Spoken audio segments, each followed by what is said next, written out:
a hablar del COVID y de las restricciones. ¿Sentís que tiene que ver un tema con el otro, que estamos viendo en un país carente que por eso aborda el tema del COVID de esta manera? Es una pregunta compleja. Ambos temas tienen que ver con la muerte, porque la pandemia tiene que ver en primer lugar con la muerte. En Argentina tenemos un nivel importante de mortalidad en función de la pandemia, en todo el mundo y particularmente en Argentina, un nivel muy importante. Me parece que ese es el hilo conductor. Tiene que ver con la vida y con la muerte. Tanto el caso dramático realmente que narraban recién ustedes acá y el problema de la pandemia. Se vienen nuevas restricciones, o sea, parece ser la discusión, ¿hay que cerrar o no fronteras? Rosario me corrige todo el tiempo, las fronteras están cerradas, no es que puede venir un turista a hacer paseo simplemente. Pero digo, ¿hay que endurecer el ingreso de los extranjeros y de los argentinos que salieron? Yo creo que hay que endurecerlo y el gobierno tendría que haberlo endurecido antes. Hay una circunstancia compleja con 2 o 3 aristas. Primero, en todo el cono sur, a excepción de Bolivia, el número de casos cotidianos en el último mes aumenta. Segundo, en Argentina particular, tenemos un plafón de 5.000 casos diarios que jamás lo hemos perforado, a diferencia de las olas clásicas. Tercero, avanzó el programa de vacunación, está cubierto el personal de salud en gran medida, no hemos logrado el segundo objetivo, estamos muy lejos de lograr el segundo objetivo, que es cubrir al personal, a las personas mayores de 60 años, que es donde se concentra la morbilidad y la mortalidad, básicamente. Y tercero, tenemos la amenaza de Brasil, ¿sí? Entonces, lazos solidarios, ayudemos lo que podamos a Brasil, pero realmente Brasil es un espanto hoy y encima es un espanto que tiene 2 aristas. La gestión de Bolsonaro, un desastre desde todo punto de vista, y una cepa o variante nueva que nos preocupa mucho, que es esta variante que técnicamente es la variante P1, que tiene 3 características: más transmisible, más contagiosa, más grave si te la pescas, y evade parcialmente la acción protectora de las vacunas. Triple complicación. Primero porque contagias más y lo otro es que lo que podía ser más leve en el desarrollo de tu enfermedad puede agravarse. Así es. E incluso hay un corrimiento, y vos ahora tenés en Brasil gente joven de 30 o 40 años que también antes era muy excepcional que cursaran un cuadro realmente grave. Y en Brasil ahora tenés ese corrimiento hacia edades más tempranas también. Ya lo tenemos acá en Argentina, la P1 está acá. Ya lo tenemos. El asunto es que lo tengamos nosotros y quizás hayan identificado 4 o 5 casos, no implica que haya una circulación extensiva. ¿De acuerdo? Como fue en las pautas de aislamiento, se habrá desparramado un poquito más o un poco menos. Yo creo que hay que blindar esa frontera. ¿Qué significa blindar? Siempre el gobierno tiene capacidad de decir, bueno, hay una actividad esencial, tiene que pasar algún elemento o importar algo. Pero nosotros tenemos miles de argentinos veraneando ahí. Entonces, toda la gente que ingresa al país, una forma de blindar es que tiene que hacer un aislamiento seguro por 10 días. No solamente por las PCR truchas, porque aun cuando la PCR no sea trucha, una PCR no te descarta un proceso infeccioso en curso, depende en qué momento lo haces. Con mis compañeros hablamos de que el sistema canadiense era tomado como modelo. Por lo que hemos podido averiguar, en Canadá te pasa esto: llegás a ese país, tenés por lo menos 72 horas obligatorias en hotel a tu cargo, es un dato menor, y a partir de ahí, si te da negativo, podés salir. ¿Alcanzaría? O sea, ¿podría funcionar un Podría sistema ser, sí, con 72 o no 26 horas, es una discusión muy técnica esa. Yo lo extendería un poquito más de 72 horas. No solamente Canadá, ¿eh? En Reino Unido, hoy por hoy, te hacen una cuarentena más estricta, tenés que estar una semana, y si tenés 2 PCR separadas en el tiempo negativos, ahí podés empezar a circular, siempre que tengas una visa, porque bueno, Reino Unido es distinto ahora de la Comunidad Europea. Digo, en el mientras tanto la discusión sigue entrando gente. Absolutamente, y eso es tremendamente peligroso, porque estamos en los umbrales de una segunda ola que va a venir. No sabemos la magnitud, porque hay cosas que no sabemos. Mira, estudiamos todo, hemos avanzado y sigue habiendo ciertas aristas del virus que no logramos comprender. Si vos me decís, juntás a todos los especialistas acá y en el exterior y decís, ¿y la segunda ola? Bueno, con estas variables... ¿Cuándo? No lo sabemos, no sabemos ni ponerte una fecha, fines de abril, tampoco sabemos cuánto va a ser. Vamos a pasar de 7.000 a 8.000, que son los nuevos infectados por día, a 12.000 o a 15.000, que fue el primer pico de octubre del año pasado, o podemos llegar a 30.000. Y eso sería muy grave, porque ahí estás hablando de saturaciones de terapia intensiva, etc. Claro, directamente. En este marco, pensar en mal llamadas cuarentenas, pero digo, restricciones a la circulación en ciudades grandes, focalizadas, o una cuarentena general como tuvimos en marzo del año pasado.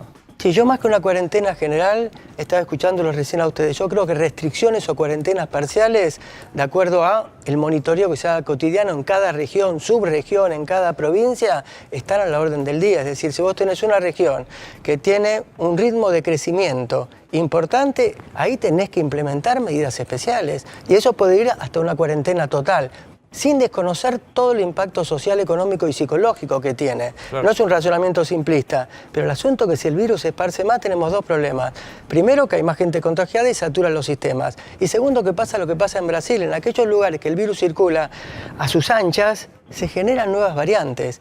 Y la variante P1 no es la peor que tenemos. La peor que tenemos es la sudafricana. Vos fijate que se hizo un estudio con la vacuna Oxford-AstraZeneca, que es excelente, sobre 3.000 personas jóvenes en Sudáfrica. Y Sudáfrica dejó de administrar Oxford-AstraZeneca. ¿Por qué? Porque era muy poco eficiente. A ver, ayúdame, Jorge, con la información periodística que traemos con Rosario y con Nacho, a ver si esto alcanza, si va en el sentido de lo que vos estás diciendo. Se anunciaría entre mañana y pasado, Rosario. Sí, lo está terminando de redactar Vilma Ibarra, la secretaria Legal y Técnica, e incluso está viendo si los pedidos de Alberto Fernández finalmente pueden plasmarse en la nueva resolución, por si no van a tener después problemas judiciales con respecto a esto. Vamos a hacer dos cosas. Rosario nos va a contar lo que podría hacer con la salida y ingreso exterior, y Nacho desde adentro. ¿Qué medidas se tomarían, Rosario? Lo adelantamos la semana pasada, que veían justamente en el gobierno el modelo Canadá. ¿Qué es esto? Además de hacerte el PCR 72 horas antes de volver a la Argentina, te van a exigir un PCR ni bien llegues al aeropuerto de Ezeiza, o sea, en migraciones. O sea, bajás del avión, te revisan los papeles, PCR. Hisopado. Hisopado, bien. Exacto. Alberto Fernández quiere la cuarentena en hoteles y quiere que se lo pague el turista. Está viendo Vilma Ibarra si esto se puede hacer y justamente si tiene que ser 7 días o si finalmente van a ser menos días hasta que esté el resultado del PCR y después que la cuarentena siga en su casa. Es decir, que el argentino que vuelva al país puede tener que costearse quizás el hotel entre 2 y 3 días y no los 7 días que tiene que hacer la cuarentena. Es un poco lo que decíamos recién del sistema canadiense. Vos dirías, sería recomendable estirarlo un poco más que 72 horas. Yo lo estiraría más, por lo menos 96 horas o 5 días, y haría también una PCR al momento de darle el alta para que comience a circular. O sea, PCR en Ezeiza y PCR al cuarto o quinto día. Así es. ¿Y qué otra medida más, Rosario? Se estaba evaluando qué pasa con los vuelos. Hasta hoy hay una restricción ya de los vuelos en Argentina que tiene que ver con el 70%, por ejemplo, de reducción de vuelos a Brasil, con el 40% a Estados Unidos, con el 30% a Chile. Quienes están armando la resolución a mí me decían, esto no se tocaría. Esta resolución está pensada hasta el 9 de abril, vence el 9 de abril. La idea no es suspender aún más vuelos, salvo de algunos países, también hay restricciones a Colombia, Ecuador y otros países, salvo algunos países que vuelvan a tener mayores restricciones, como quizás Chile. Pero, por ejemplo, Brasil, que ya tiene una restricción del 70% y suspensión de sus vuelos, no se incrementaría aún más. Lo que sí, esta resolución va hasta el 9 de abril, por lo cual se tiene que de vuelta prorrogar. Digamos, ¿sirve de la misma manera que haces restricciones focalizadas adentro del país? Como decía, una provincia sube. ¿Sirve focalizar la restricción de vuelos provenientes de algún lugar o crees que no? Sí, provenientes y de. Yo, por ejemplo, no haría 70% Brasil. Yo lo que haría un bloqueo del 100% y después con permisos especiales por si hay. Porque un 70% quiere decir que seguís teniendo vuelos y realmente es una amenaza muy importante. Entonces yo avanzaría más, particularmente en relación a la frontera con Brasil.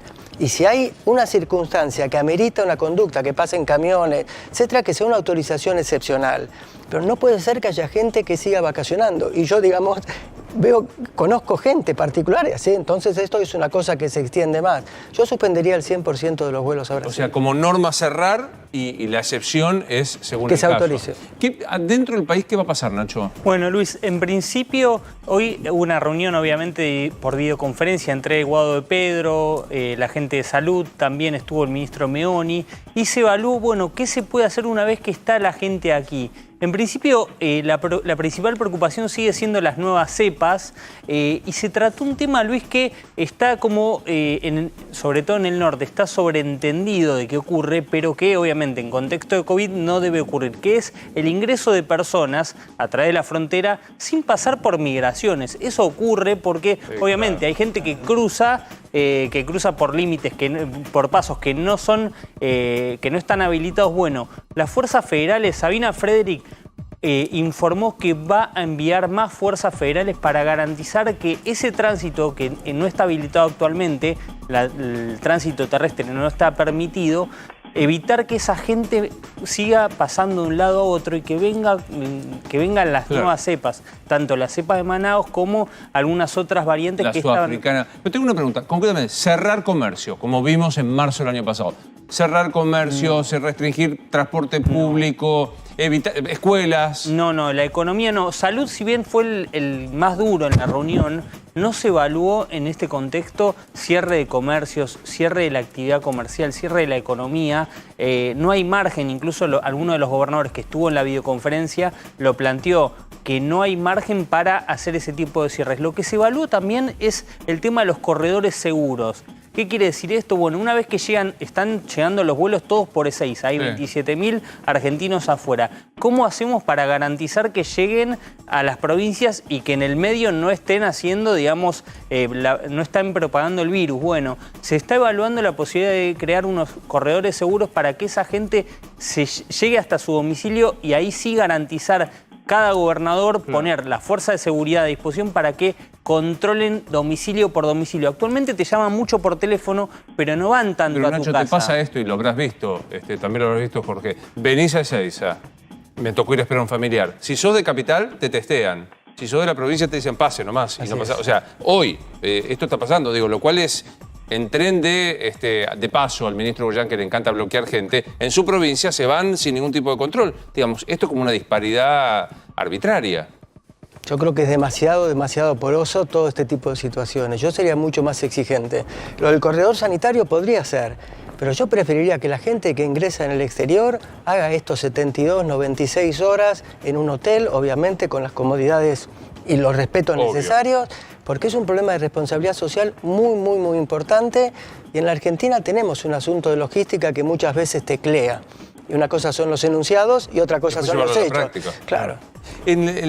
¿Por qué tan pocas vacunas en la Argentina? O sea, porque digo, si es que el enunciado es correcto, ¿por qué hay tan pocas vacunas en la Argentina? Bueno, yo creo que hay dos aristas en eso. Primero, hay un escenario mundial donde en general hay poca oferta y después hay países que concentran muchísimo. Y eso es una parte real. Después hay un problema de las patentes, que es una cosa que no se habla y se debería comenzar a hablar, porque la verdad que parece que se privilegian más las patentes que, en un sentido, que las vidas de las personas. Y después Argentina, si uno tiene que hacer una autocrítica, por fuera de lo que fue el vacunatorio VIP y todo eso, que es absolutamente condenable, por fuera de eso, que no hay ninguna duda, Argentina tendría que haber abierto antes una negociación con quien está siendo ahora un gran proveedor, que no son Pfizer y Moderna, que son excelentes vacunas, porque todo lo está succionando básicamente Estados Unidos y un poquito Europa, sino con compañías chinas que tienen 3 vacunas que son excelentes, una de ellas se confió quizás... llega ahora, la de Sinopharm. Sinopharm, Sinovac y la otra no me acuerdo. Claro, Sinopharm, Sinovac y CanSino. Sinopharm es la que llega acá, Sinovac, que es idéntica a Sinopharm, es la que se está usando en Chile y está haciendo una muy buena campaña de vacunación en Chile. Quizás estuvimos demasiado confiados en que lo que decía Rusia en cuanto a aportar esa cantidad se iba a cumplir y se cumple en una partecita, porque de hecho está atrasado, muy atrasado. Dijiste que no sabías cómo va a llegar en la segunda ola, pero te pregunto si sabés cuándo va a llegar. Y sabés que no sabemos, digamos, sabés que no sabemos, perdonen, pero es así, digamos. Es muy posible que llegue con el cambio de temperatura importante. No porque el virus sea un virus particularmente que se vuelve más permisivo, sino porque la gente está mucho más tiempo en ambientes cerrados.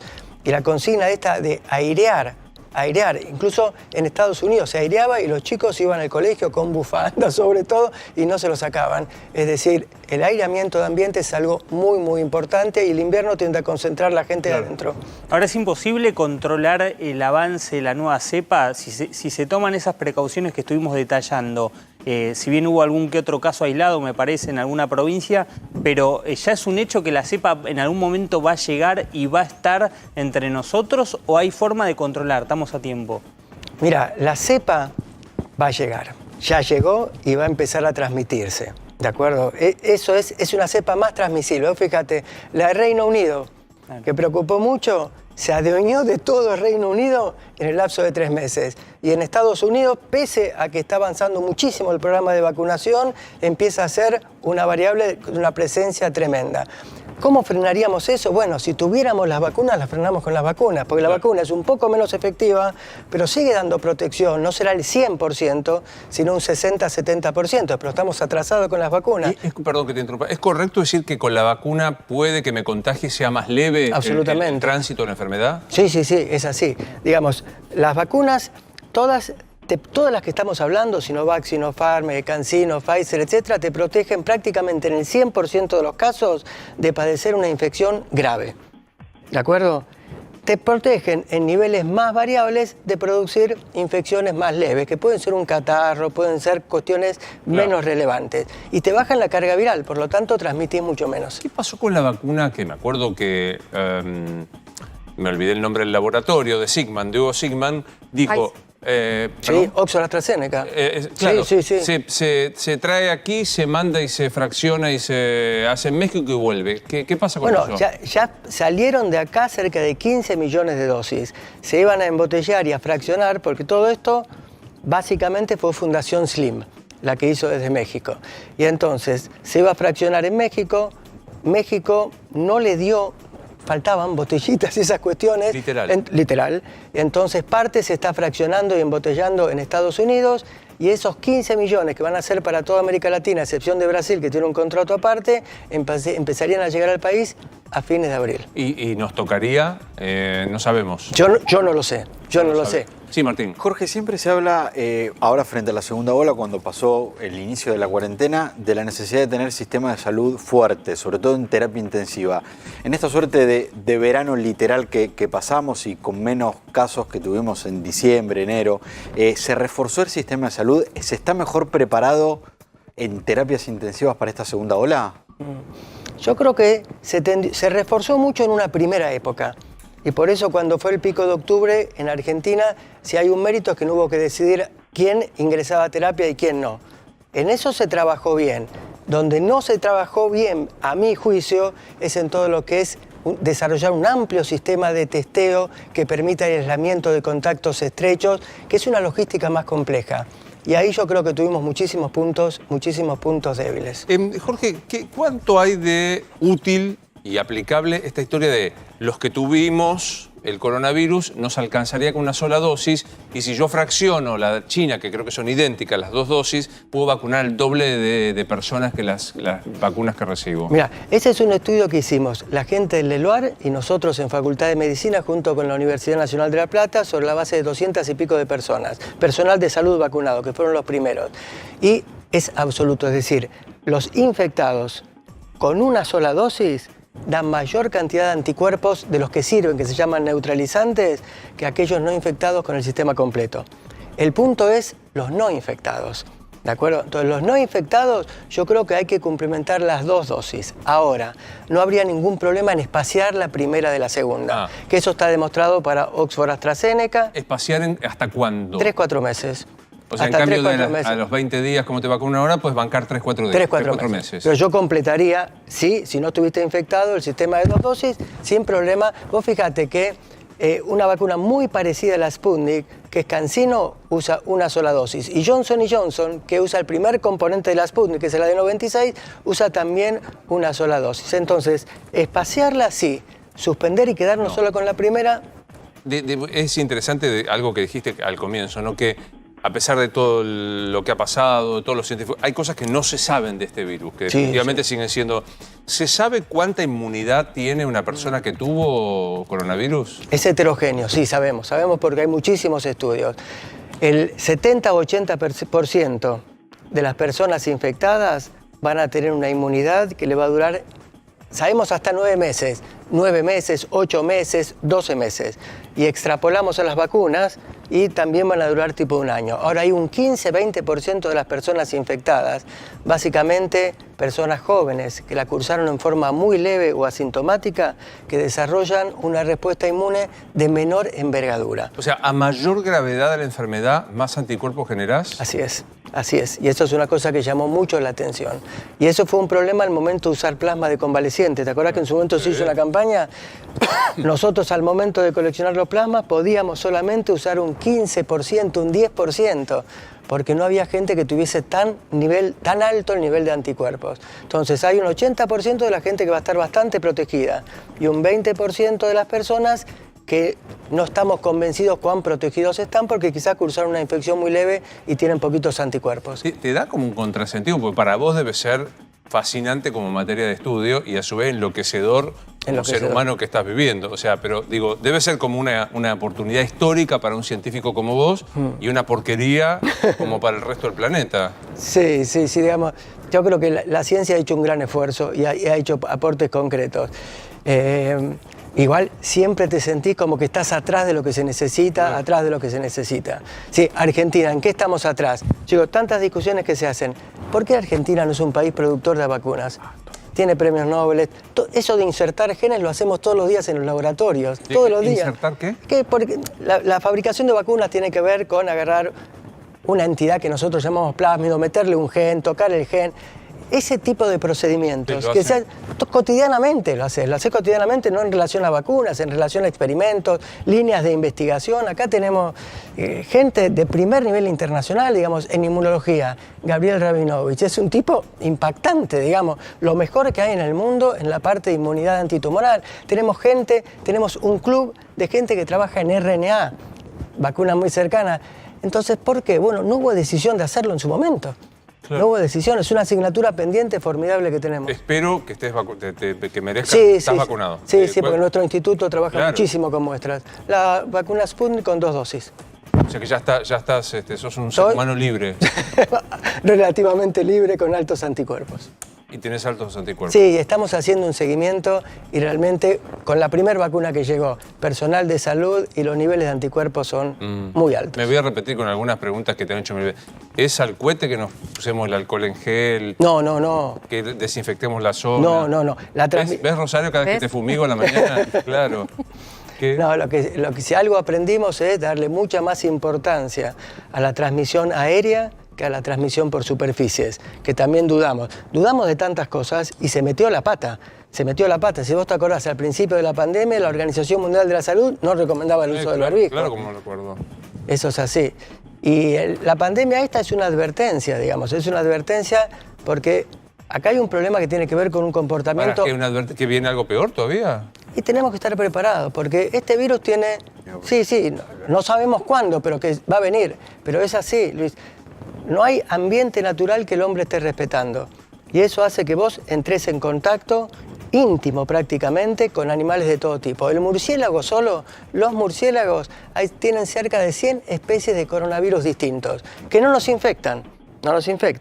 Pero a veces uno de estos coronavirus pasa a un animal intermedio, adquiere una mutación y se vuelve infectivo. Algo parecido a lo que pasó con virus influenza, ¿te acordás cuando hubo que matar a tantos cerdos y aves, etcétera? Tenemos que estar preparados para esa situación, porque si mañana tenemos un virus como este, que tiene un periodo de latencia tan largo, que hace que vos te sientas bien y te la pasás contagiando, es un problema ese, y no tenga un nivel de mortalidad como este virus que podemos estimar en un 0,4, 0,3%, sino 10%, y ese periodo de latencia, la pandemia es 10 o 50 veces peor. No sé si agradecerte. Confieso que no sé muy bien si te tengo que agradecer. ¿Alguien quiere preguntar algo más? ¿O ya en campo nos retiramos? Ya me voy. No, ¿cuándo en este contexto, con la escasez de vacunas, con la política de negociación que vos decías que llegamos tarde para negociar con China, con todo este condimento? Pues la más joven de acá es Rosario, ¿no? ¿Decís la edad, Rosario? Sí, claro. ¿Cuánto? 39. Nacho creo que es 38. No, pero parece mucho mayor. Sí. Digamos, una mujer sana, sin comorbilidad, de 39 años, ¿cuándo va a estar vacunada? Yo espero que esté vacunada a inicios del segundo semestre, porque yo creo que tenemos que llegar a la inmunidad del 70% de rebaño a fin de año. Pero eso depende de la provisión de vacunas. Eso es junio, no antes. Junio, julio. Sí, la gran preocupación 2022. ¿Cómo? ¿2022 o Inicio de 2023? No. Ahora, Segundo semestre. firmo ya. Segundo semestre, Firmo. agosto, septiembre. La gran preocupación ahora frente a la segunda ola es mayores de 60, que están vacunados en un 15%, llegaremos, en el mejor de los casos, un 20%. Quiero decir que Jorge Hefner forma parte de los investigadores que las ligaron todos, los mandaron a lavar los platos, les recortaron los sueldos, etcétera, etcétera. No te voy a preguntar cuánto ganas de ninguna manera, pero un investigador promedio, ¿cuánto gana en Argentina? No, yo te digo, no tengo problema de decirte cuánto gano. Yo tengo dedicación full time como profesor titular en Facultad de Medicina y como investigador superior del CONICET y la mayor antigüedad porque estoy viejo, digamos. Así que más que yo no se puede ganar. Y yo estaré más o menos en mano en 115.000, 110.000 con bloqueo de título. ¿Con qué? Con bloqueo de título. ¿Qué es bloqueo de título? Bloqueo de título significa que como la investigación tiene que ser full time, cosa que yo estoy de acuerdo, no podés hacer otro tipo de cosas. Yo no puedo ejercer como bioquímico en el terreno particular haciendo guardia fin de semana. Ahora, yo gano esto. Ahora, los becarios, que son, ¿cuánto están ganando? Están ganando 40.000, 42.000 también. Bloqueo de títulos, los elegís por promedio, los hacés concursar, etc. Pero no es solamente eso, porque yo te digo, ¿quiénes son los que están al frente? Nosotros estamos ahí peleando, pero los que están al frente son los médicos residentes. Son los médicos residentes. Los médicos residentes tienen hoy por hoy una dedicación, no te estoy exagerando, diariamente entre 12 y 15 horas en muchas especialidades. Si vos decís, ¿cuántos hacen semanales? 80 horas. ¿Cuánto están ganando? 40.000, 45.000 pesos. ¿Y nunca te tentó irte? ¿Del país? No, digamos, yo en algún momento, digamos, no pude irme por problemas en relación a problemas de seguridad en la dictadura, etcétera, pero yo ¿Puedo preguntar? 65, sí. ¿En serio? Sí, 65. Está mejor que vos. No, te aclaro lo que acabas de decir. Rosario, por lo bajo. Yo no dije Está nada. mejor que vos, me acaba de decir. No dije nada. Te agradezco. No es eso. Pero digo, me imagino que te ofrecieron irte afuera. Bueno, qué sé yo, mis dos hermanos eligieron en su momento una opción y se fueron. Hay investigadores que eligen. Yo por asuntos familiares me casé acá, tuve 2 hijos, tengo 2 hijos hermosos, grandes ya, decidí quedarme. Bueno, está muy bien. Te va a dar un placer escucharte, Jorge.